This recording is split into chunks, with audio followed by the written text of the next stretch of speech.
শুভেন্দু অধিকারী একেবারে মুখ্যমন্ত্রীর বিরুদ্ধে সরব হয়েছেন।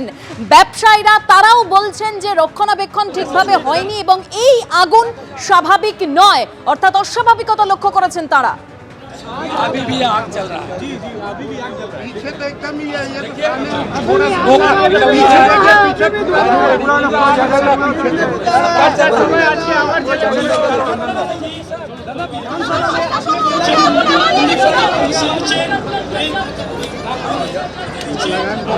খিদিরপুর বাজার এবং সেখানে ১৩০০ দোকান পুরো পুড়ে ছাই হয়ে গিয়েছে। গতকাল মুখ্যমন্ত্রী মমতা বন্দ্যোপাধ্যায় সেখানে গিয়েছিলেন। দোকানগুলো ঠিক কি অবস্থা একেবারে সেই ছবিও আপনাদের সামনে রেখেছি। একদম এই সকালের ছবি দেখতে পাচ্ছেন, একের পর এক দোকান কিভাবে একদম পুড়ে ছাই হয়ে গিয়েছে। মুখ্যমন্ত্রী অর্থাৎ সরকারের তরফে ইতিমধ্যেই কিন্তু ক্ষতিপূরণের কথা ঘোষণা করা হয়েছে। আর আজও যে পকেট ফায়ার দেখা দিয়েছিল একদম সেই ছবি আপনাদের সামনে রেখেছি। আজকেও কিন্তু দমকলের তরফে সেখানে কাজ করা হচ্ছে, আগুন নেভানোর কাজ চলছে, কিন্তু তারই মধ্যে ব্যবসায়ীরা তারা ক্ষোভ প্রকাশ করছেন। তারা সেখানে একটি মঞ্চ তৈরি করেছেন। আমরা আবারও শুনবো শুভেন্দু অধিকারী কি বলছেন। না খুললে আমাকে ডাকবে, আমি এসে শনিবার খুলে দিই। আবার এত ভয় পেলে লড়তে পারবে।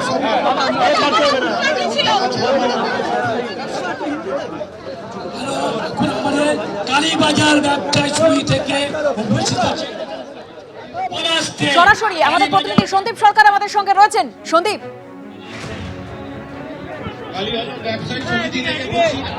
দেখো এখনো পর্যন্ত কিন্তু এই যে তুমি দেখতে পাচ্ছ মঞ্চ, এই মঞ্চেই কিন্তু এখানে অরফানগঞ্জ মার্কেট ব্যবসায়ী সমিতি তারা এখানে প্রতিবাদ মঞ্চ, অবস্থান মঞ্চ তৈরি করেছেন। এই মঞ্চ তারা সরাবেন না, এই জায়গা থেকে তারা যাবেন না। লাগাতার তাদের এই যে প্রতিবাদ এবং এই জায়গা ছেড়ে না যাওয়া, তাদের এই লড়াই চলবে এমন বক্তব্য তারা আজকে জানিয়েছেন।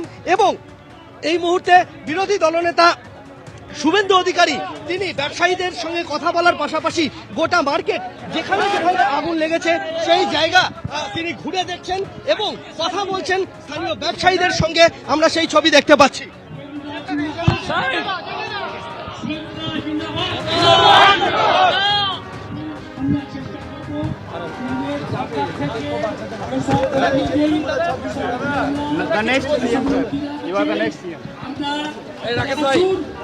রাকেশ ভাইয়া দেখতে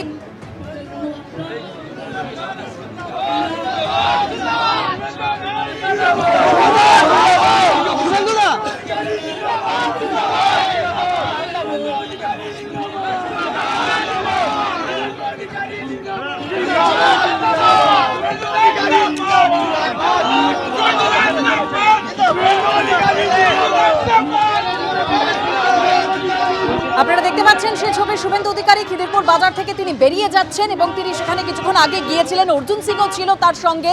এখন প্রত্যেকেই বেরিয়ে যাচ্ছেন সেখান থেকে।